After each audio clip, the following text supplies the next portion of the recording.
초대교회가 어떻게 신앙생활을 했는지 적혀 있습니다. 그래서 이 교회가 너무 아름다워서 개혁교회, 우리 장로교회는 개혁교회의 대표적인 교파거든요. 개혁교회의 모토 중에 하나는 초대교회로 돌아가자 하는 것도 있었습니다. 초대교회 참신앙이 순수하고 복음 중심이었고 말씀 중심이었는데 어쩌다가 교회가 예식 중심으로 돌아가고 캐톨릭 사제들 중심으로 돌아가고 또 우상 숭배 같은 비슷한 그런 성인 숭배나 성화상 숭배 같은 거, 뭐 이렇게 기념물 같은 거, 그림 같은 거, 성인들 사진 걸어놓고 그 앞에 갖다 기도하고 이러면서 이상해졌다는 거죠. 그래서 순수한 신앙으로 건물 중심으로 같은 것도 바꿔서 너무 화려한 건물 짓다가 그 돈 부족하니까 교회가 면제부 팔고 그랬단 말이죠. 팔아서 그거 가진 건 아니지만 이상한 데 쓴 거죠. 이상해진 거예요. 그래서 그런 것들도 다 배격하고 초대교회 신앙으로 돌아가자, 그렇게 이야기할 만큼 이 초대교회는 아름다운 교회였습니다. 그렇다고 해서 이것이 첫 교회인 건 아니고요. 교회는 예수님 믿는 사람들의 공동체이지만 구약적 전통에서는 하나님을 믿는 사람들의 공동체를 할 수 있어서 어디서부터 교회를 볼 수 있을까? 그러면 제일 오래전으로 올라가면 존 스타트 목사님은 아브라함부터 이야기를 하십니다. 그러니까 그 이전에도 아브라함이 적을 이기고 돌아올 때 멜기세덱이라는 제사장을 만났는데 이 사람이 어디서 온 거예요? 분명히 여호와를 섬기는 제사장이 있었다는 거예요. 노아의 신앙을 잘 받아들인 그런 사람들이 세계 곳곳에서 신앙생활을 하고 있었고 그 중엔 제사장도 분명히 있었다. 그런데 그런 모든 것은 성경 기록에 나와 있지 않고 성경 기록상에서는 약 4,500년 전쯤에 있었던 아브라함이 하나님을 신앙하면서 순종하면서 오는 구체적인 일대기가 있기 때문에 아브라함부터 좀 이야기할 수 있겠고, 그리고 하나님을 잘 섬기는 사람들의 모임으로는 이제 이스라엘 나라를 말할 수 있겠죠. 그런데 그 나라가 역시 평안하면 타락한다고, 타락하고 세속적 욕망에 빠져 우상 숭배하고 그러면서 쫄딱 망해가지고 바벨론의 포로로 잡혀갔다가, 그리고 돌아오면서부터는 이제는 신앙적 순결이, 순수성이 유대인들에게 아주 중요한 주제가 되었습니다. 그 이전에는 어떻게 복을 받을까, 그래서 하나님으로부터도 받고 바알로부터도 받고 덤으로 하나 더 받으면 좋지 않느냐는 식의 혼합주의적 신앙이 있었다면, 그 이후로는 그런 신앙은 모두 망한다는 것을 굳게 깨닫고 순수성을 지키려는 노력이 많아서 그 대단한 로마 제국의 치하에서도 그들은 국권을 회복하고 자기들의 주권을 회복하려고 애썼고, 그래서 실제로 나중에는 그 순수성을 주장하다 결국 로마에 의해서 완전히 멸망되어 소멸되어 버리고 마는데, 그 일이 있기 한 40여 년 전에 그때까지 예수님이 이렇게 태어나셔서 사역하실 그때는 유대인들이 상당히 어떤 정치적이고 종교적인 경제적인 주도권을 이렇게 되찾아서 헤롯 대왕 같은 자기네 왕도 있고 그런 시기가 되었습니다. 물론 로마의 속국이었지만 상당한 자치권을 보장을 받은 거죠. 그 시기에 신약 성경은 때가 참에 예수를 하나님께서 보내셨다.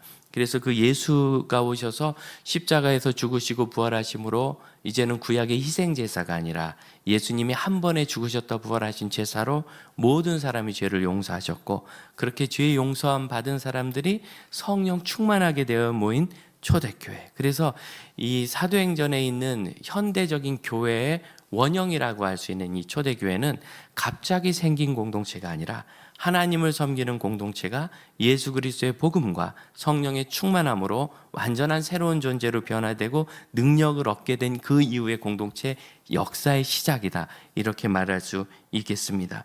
그래서 그 교회가 어떤 교회였는지 우리가 뭐 많이 알던 거 있잖아요.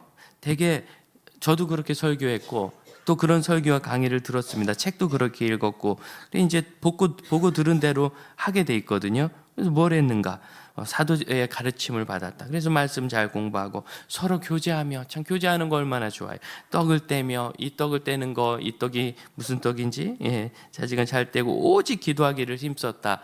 이게 참 너무너무 좋은 교회의 모습이잖아요. 얼마나 아름다워요. 그리고 기사와 표적이 많이 나타났다. 여기서 좀 문제가 돼요. 여기 거는 어떻게 이렇게 해라 할 수 있는데 기적을 일으켜라 이건 우리가 못하잖아요. 그래서 좀 어렵지만 44절에 보니까 모든 물건을 통용하고 자기 재산을 제 것이라 하지 않고 다 나눠주었다.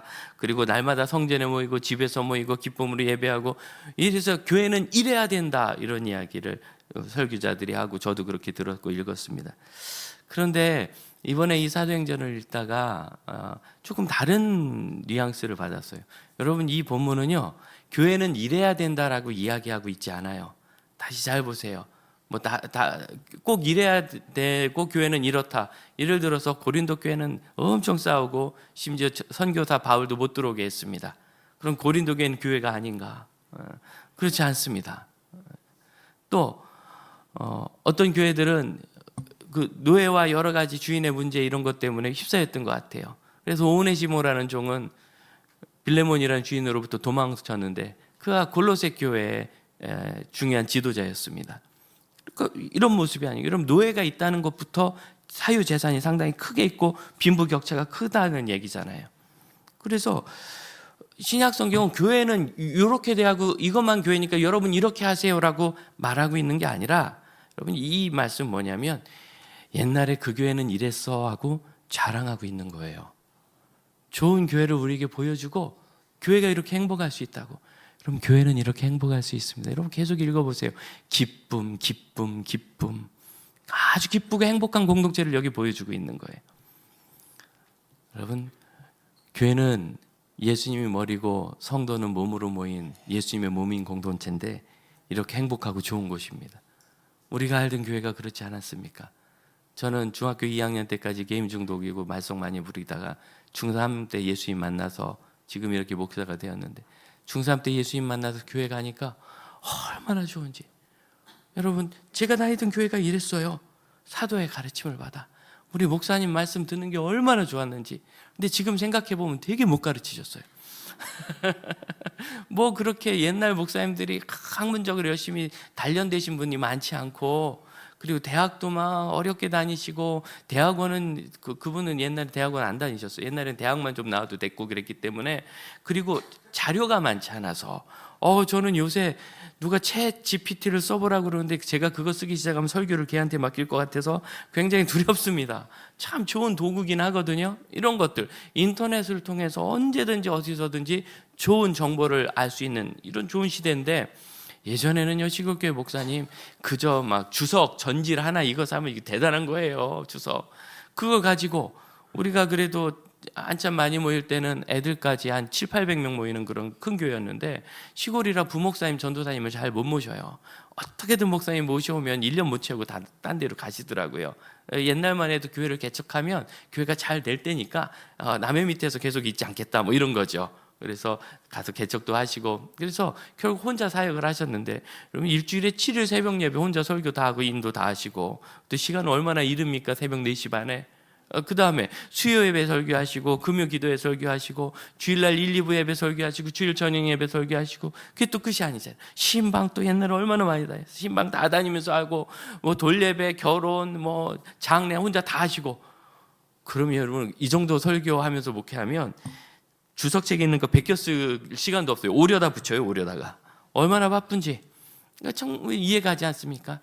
그런데도 그 목사님께 말씀 듣는 게 그렇게 좋아서 맨 앞자리에, 오늘 제가 맨 앞자리 분들과만 인사했다는 것을 유심히 보시고 여러분 앞자리를 사모하시길 바랍니다. 왜? 제가 앉아보니까 앞자리, 중간자리, 뒷자리 다 다르고, 그래서 여러분 담임 목사는 특별한 이유가 없는 한, 예를 들어 우리 성도들을 많이 모시고 가도 제가 좀 관리를 해드려야 된다든가 이런 거 아니면 저는 항상 맨 앞자리로 갑니다.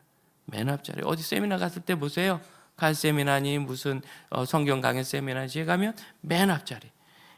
거기 왜 앞자리에 놔두고 뒤에 앉는 거예요? 이유도 없이. 그러니까 그 앞자리에 앉아가지고 그 목사님 말씀을 듣는 이유는 뒷자리에 앉으면 졸리기 때문이죠. 그래서 그렇게 잘 가르치시는 분은 아닌데, 그러니까 목사님 말씀하시면 그걸 하나라도 더 들으려고, 강사님 오신다 그러면 그날은 절대 빠지면 안 돼. 학교는 빠져도 거기 가야 되고, 어느 교회, 이웃교회, 이웃이래지만 자전거 타고 1시간 반을 가야 되는데, 그 교회 부흥회 한다 그러면 거기를 이 고등학생이 친구들하고 몰려서 자전거를 타고 가서 그 부흥회를 참여하고, 근데 왜 가느냐면 그 부흥사 목사님이 뭐 치유의 은사가 있대, 신유의 은사. 그래서 병 고쳐지나 하고 봤는데 아무도 고쳐지지 않고 그냥 가셨어요. 그래서 이것은 뭔 일인가 뭐 그러고 왔고, 이렇게 사모하고 목사님들 사모하고 그랬잖아요. 옛날에 그랬잖아요. 또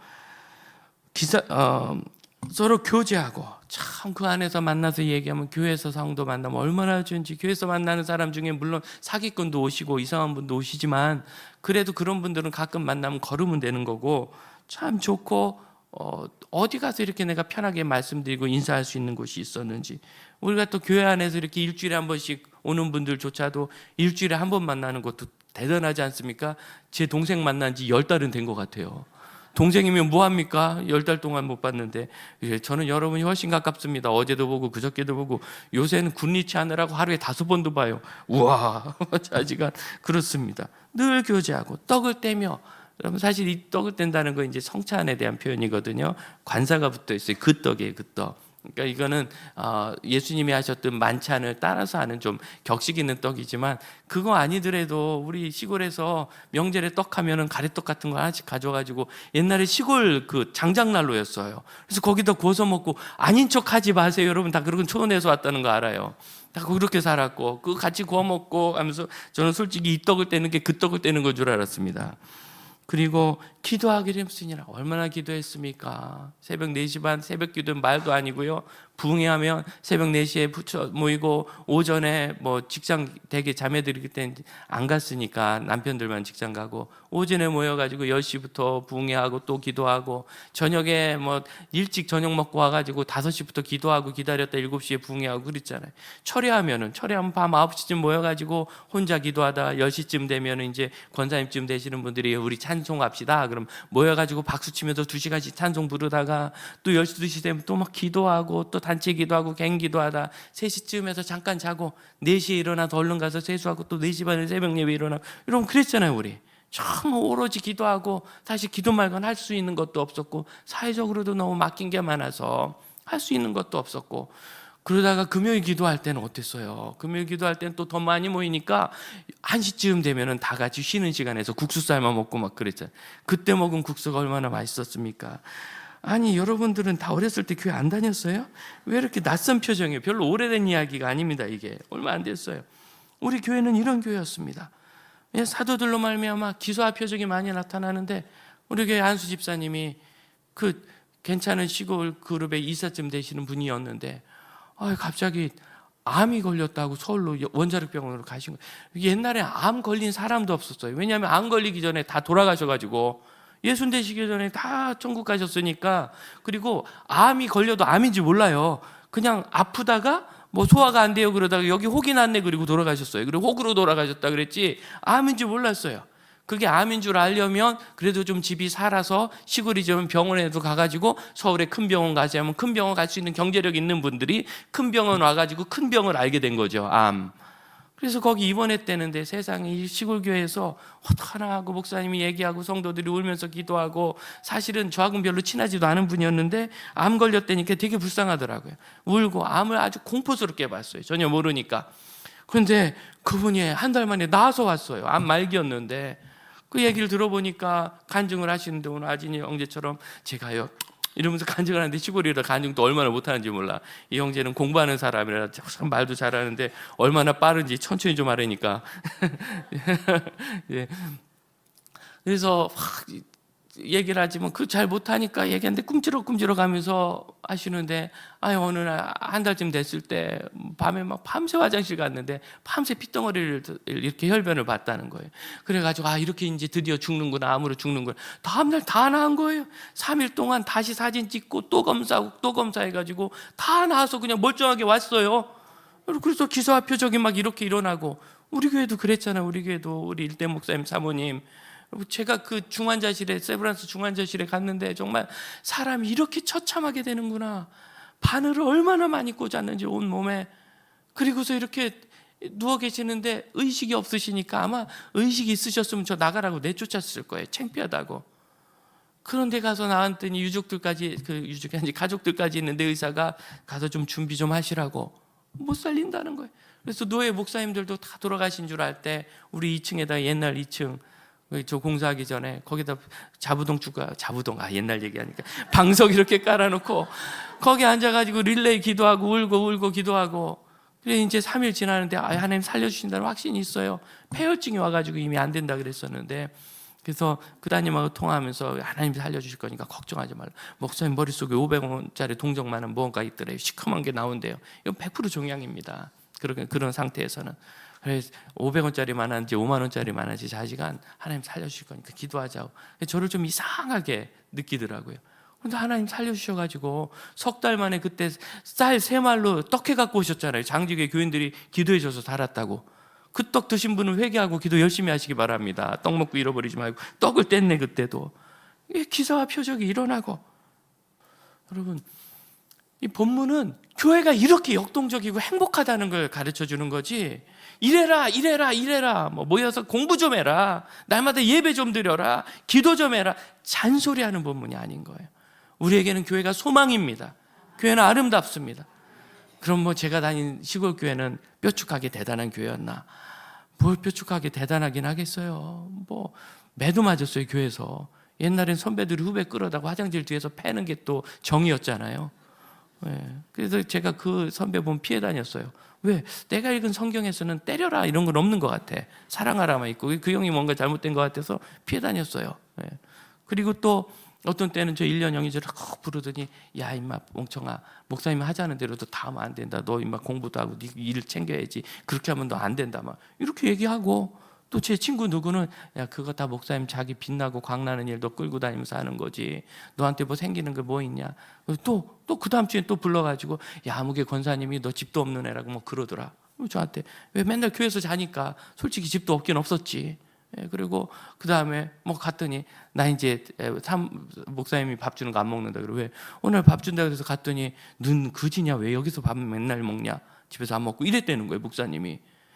참나 왜 이렇게 눈을 동그랗게 떠요? 그랬다는 거예요. 그러면서 나한테 뭐 상처받았네 뭐네. 그런데 난 그러거나 말거나 교회가 너무 좋았어요. 그러거나 말거나.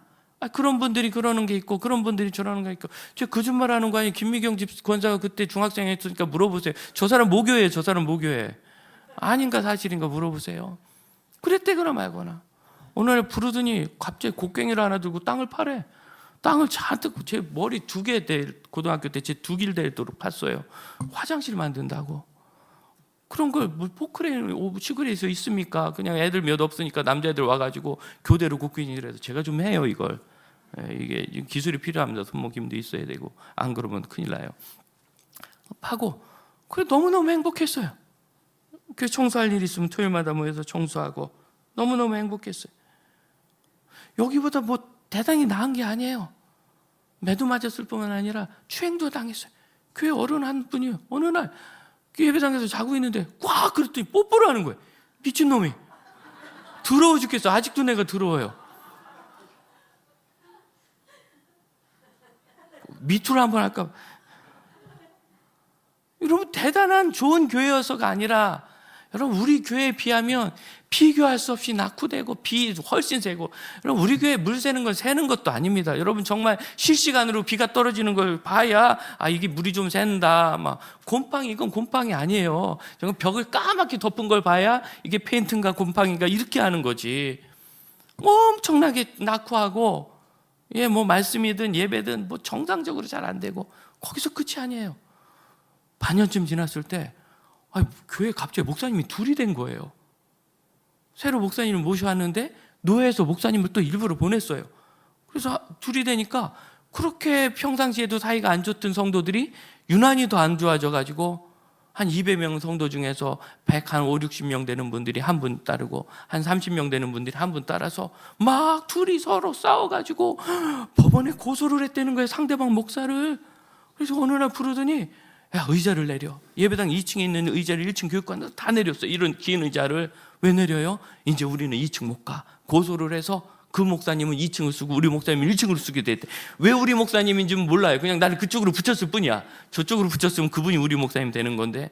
고등학생이 뭐합니까? 고1 때. 그래서 아무것도 모르고 집 나르고 났는데, 어느 날 5월 달에 막 봄에 난리가 났어요. 진짜 막 싸움이 난 거예요. 그래가지고 막 밀치고 땡기다가 목사님 바지가 찢어져서 팬티가 보여요. 그랬더니 그때 나를 불러가지고 저 1년 형이 막 그러더니 야 오늘 나 개 탔다. 왜요? 나 생전 처음으로 목사님 빤스 봤다 이러면서 난리가 교회가 그렇게 1년을 싸우고 막 고소해서 장로님들 예배당 못 들어온다 그러고. 여러분, 교회는 괜찮은 사람이 모여서 좋은 데가 되는 게 아닙니다. 예수의 몸이라 아름다운 겁니다. 세상 사람들이 아무리 기독을 무슨 독 그러고 교회를 욕하고 흉보고 목회자 욕보고 흉본다고 이러면 그러는 거 아닙니다. 성도들이 생각 없는 사람처럼 거기 같이 춤추고 맞추고 장단 맞추고. 여러분, 성경이 두렵지 않습니까? 교회는 예수님의 몸이라 아름다운 거예요. 거기서 내가 아름다움을 찾으면 얼마든지 행복해지고 제 평생에 처음으로 행복하고 따뜻한 공동체 예배당. 옛날에는 또 교회에 그렇게 이렇게 실성한 사람이 많았어요. 정신과 병원이 없으니까 사람이 좀 이상해지면 그래 교회에다 갖다 놓고 도망가는 가족들이 많았어요. 왜냐면 성경에 귀신이 나오고 뭐 그런 데니까 정신질환을 다 귀신 들림으로 이해해가지고 거기 갖다 놓고 난나 보자 막 이런 식으로. 그럼 어느 날은 교회 가면 막 정신 이상한 분들이 야단을 쳐가지고 확 난리도 아닌 거예요. 그래도 그런 때는 되게 무섭고 좀 그랬지만 교회가 좋았습니다. 여러분, 교회는 행복한 곳입니다. 성경은 뭘 보여주느냐면 참 교회가 행복하게 시작했다는 걸 보여주는 거예요. 우리는 교회에 못 다닐 이유를 찾고 교회에서 이상한 걸 찾고 교회에서 5만 가지 문제를 발견하는데 너무나 바쁩니다. 그럼 문제가 왜 생겨요? 요즘 교회에 어린아이들이 많아서 저는 아이들하고 있는 게 너무 재밌습니다. 아이들이 색깔이 다 제멋대로 해요. 어떤 애는 두 손에 과자를 달고 그것도 내놓으래. 지 손에 있는데. 어떤 애는 줘도 안 봐줘. 이러고서 지네 엄마 뒤로 숨고. 어떤 애는 또 막 안겨요. 좀 안아줬으면 내려야 되는데 계속 앵겨. 어떤 애는 또 막 울어 날 보고. 내가 울고 엄마 뒤로 숨어요. 그래서 행복합니다. 아니 6달짜리, 1살짜리, 2살짜리가 어려서 어린 짓 하니까 얼마나 이쁩니까? 교회 보면 어른들도 그런 분들이 있어요. 이상하게 앵기는 어른들. 뭐가 앵기는 건지 모르겠는데 뭔가 앵긴다는 느낌이 있어요. 그리고 막 자기만 뭘 세우라고 막 욕심을 부리는 분도 있어요. 두 손에 쥐고도 그것도 내놓으라고 하듯이. 삐죽삐죽거리는 분도 있어요. 삐죽삐죽거리고 목사님 뭐 삐죽삐죽거리고 교회 안 다닐 거예요 막 이러고. 내가 나 어떡하라고. 왜 그렇죠? 몸은 어른이고 머리는 하얀데 영혼과 마음이 애기라 그런 거죠. 1살이고 2살이라. 그래서 이분은 1살이구나, 저분은 2살이구나 하고 보면 미울 것도 없고 싸울 것도 없어요. 다툴 것도 없고. 아니 애가 오늘 살펴보세요. 두 손에 과자를 들고 그것도 달라고 하는 애가 누군가 찾아보세요. 숨은 그림 찾기입니다. 걔를 볼 때 이놈의 자식 욕심 많아가지고 네 엄마가 그렇게 가르쳤냐 이런 분이 어디 있어요? 애기니까 하고 놓고 보면 아이들하고 있는 게 좋아지는 거예요. 달라고 하는 것도 이뻐요. 그냥 달라고. 돌아져서 엄마 뒤로 숨는 것도 이쁘고. 왜냐하면 6개월쯤 지나면 이제 쫓아와서 인사하거든요. 그럼 더 이쁘지. 그걸 기대하고 보는 거예요. 여러분, 교회 다양한 사람들이 있고 이런저런 문제가 있는 것, 이런 모든 것은 아직 우리가 미숙하기 때문이며, 사도 바울은 고린도 교회가 시끄럽고 시끄러운 걸 보면서 우리는 예수 안에서 지어져 가느니라. 지어져 가는 거 아세요? 여러분, 여기 이렇게 깨끗한 데 앉아 가시지만 이게 지어져 갈 때는 먼지가 대단했습니다. 또 지하라 빛도 안 들어오잖아요. 등을 다 끊으니까 공사하느라고. 내려오기가 무서웠어요. 바닥에 뭐가 있을지 알아야지. 랜턴이 없으면 못 내려왔어요. 혹시 못이라도 밟으면 큰일 나잖아요. 지어져 가는 동안엔 서로 위험한 것도 있고 지저분하고 냄새나고 눈살 찌푸리는 거 있지만 다 지으면 그렇지 않은 거예요. 44절 45절은 좀 부담이 되죠. 믿는 사람이 다 함께 있어 모든 물건을 털고 재산과 소유를 팔아. 교회는 이래야 된다고 얘기하는 분들이 있어요. 아니에요. 사도 바울이 감옥에서 오네시모라는 아이를 만났는데 이 사람이 종이었는데 빌레몬이라는 사람으로부터 도망간 걸 알았어요. 근데 거기서 예수님을 만난 것 같아요. 근데 빌레몬은 사도 바울의 제자였거든요. 골로새 교회 지도자. 그를 알아요. 빌레몬아 내가 당신의 얼마나 우리가 좋은 관계였는가. 내가 오네시모를 만났는데 이가 예전에는 무익한 자였으나 지금 아주 귀한 사람이 됐는데, 나 선교사역을 좀 돕게 하고 싶지만 내가 당신의 종이니까 당신 허락받고 하고 싶어서 당신에게 다시 보내니까 너 그렇게 형제로 좀 대해주고, 그가 당신에게 손해를 끼친 거 있으면 내가 다 갚을 테니까 걱정하지 말고, 만일 당신 마음이 괜찮으면 당신의 종인데 나에게 보내주면 우리 선교에 유익하겠으니 꼭 그렇게 해주길 바랍니다. 이 얘기 뭐예요? 사도 바울이 종과 노예 다 인정한 거 아니에요? 부자와 가난한 거 다 인정한 거 아니에요? 뒤에 보세요. 46절. 날마다 마음을 같이하여 성전에 모이고, 또 어디서? 집에서. 집도 있네. 다 안 팔았어요. 다 집 팔고 뭘 해야 되는 게 아니고. 얼마 전에 성경 공부하는데 순장님 한 분이, 목사님 그런데요, 두 버릇 가지지 말고 전대도 가지지 말고 이렇게 지팡이만 짚고 막 가라는데 우리는 어떻게 이렇게 살아요? 당신은 그렇게 살 필요가 없어요. 당신은 예수님이 그 당시 제자가 아니잖아요. 당장 집 떠나서 이 동네를 빨리 전도해야 될 긴급한 사명이 있는 것도 아니잖아요. 당신은 집에 있어서 아내를 돌보고 아이를 돌봐야 되고 아이들 키워야 되고 선교사 보내야 되고 교회 헌금해서 교회도 잘 되게 해야 되고 열심히 일해야 되잖아요. 그러니까 당신은 적금도 들고 펀드도 하고 저금도 하고 열심히 잘 모아서 선교할 때 선교 보내고, 애들 잘 키워서 학교 등록금 보내고 용돈 주고 아내 잘 해주고 미래도 좀 준비하고, 당신은 그럴 사람이라. 여러분, 그거는 긴급하게 빨리 출발해서 지금 복음을 전해야 되는데 이것저것 때문에 아까워가지고 출발하지 못하는 일이 없도록 하라는 긴급성에 대한 이야기고, 지금 이 교회는 본인들이 지금 예수 믿고 생활하면서 너무 좋아가지고 어떤 사람은 그렇게 한 사람도 있고 안 한 사람이 더 많았어요. 그 다 팔았으면 그 동네 부동산값 떨어져가지고 큰일 나죠. 그러니 여러분, 이런 것이 되어야 된다고 생각하지 말고 하나하나. 43절 보세요. 사람마다 두려워하는데, 우리는 이 사람마다를 자꾸 교회 밖에 있는 사람들이 교회를 보고 두려워한다고 이해하기 쉬운데, 성경은 교회 안과 밖을 구분하지 않습니다. 존 스타트 목사님은 이것은 교회 밖에 있는 사람뿐만 아니라 교회 안에 있는 사람도 하나님의 임재를 두려워했다고 설명합니다. 여러분, 성령이 지금 거기 계신 거예요. 이전에 몰랐던 거예요. 성령님이 함께 하시는. 그런데 성령이 계시는데 어떻게 두려워하지 않을 수 있어요? 그럼 성령이 여기 계십니다. 그러니 여러분, 교회 권세에 두려워할 줄 아시기 바랍니다. 세워진 조직, 사도들을 두려워했던 것처럼 목회자들을 두려워하고 존중할 수 있기를 바라요. 여러분보다 나이 어린 젊은 전도사님이라고 함부로 하대하고 함부로 대하는 것은 어디서 배운 거예요? 벼락 맞습니다, 여러분. 여러분이 하나님이라면 그런 걸 보고 좋아하시겠어요? 저분이 장로라고 권사라고 젊은 전도사라고 하대하는구나, 쉽게 생각하는구나, 복 받겠어요? 그래서 두려워할 줄 아세요. 당신이 뭔데? 장로님이 그러고 권사님이 그러면 존경할 줄 아십시오. 장로시잖아요. 권사시잖아요. 당신이 아니에요. 교회가 세운 권세고, 우리가 세례를 받을 때 교회 권세에 순복하겠다고 서약을 해야 세례를 줍니다. 함부로 하지 마세요. 교회 안에 있는 성도들 어려운 줄 아십시오. 왜냐하면 그는 예수께서 목숨 바쳐 구원하신 아들, 딸이기 때문입니다. 그러니 어린아이 하나라도 쉽게 여기면 안 되고, 연약한 성도라고 해서 어린애기 짓한다고 우습게 여겨서도 안 됩니다. 긍휼히 여기며 연자맷돌을 매서 우물에 빠뜨리는 우를 범하지 않도록 조심해야 합니다. 교회 안에 있는 사람도 두려워하게 돼요. 교회의 영광이 있을 때. 시편 133편 1절 보라, 형제가 연합하여 동거하며 어찌 그리 선하고 아름다워. 힌네마 터브마 시아마. 이스라엘 사람들은 모일 때마다 이 노래를 불러요. 형제가 모여 동거하며 어찌 선하고 아름다운. 그럼 형제가 모여 동거하면 선하고 아름다워지는 줄 아는데 안 그래요. 아브라함과 롯은 삼촌과 조카인데 동거하다가 아주 신경질 나서 서로 갈라섰더니 선하고 아름다워졌죠. 야곱과 에서는 쌍둥이 둘밖에 없는 형제인데도 서로 갈라섰어요. 동거하면서 아름다우려면 굉장한 노력이 필요합니다.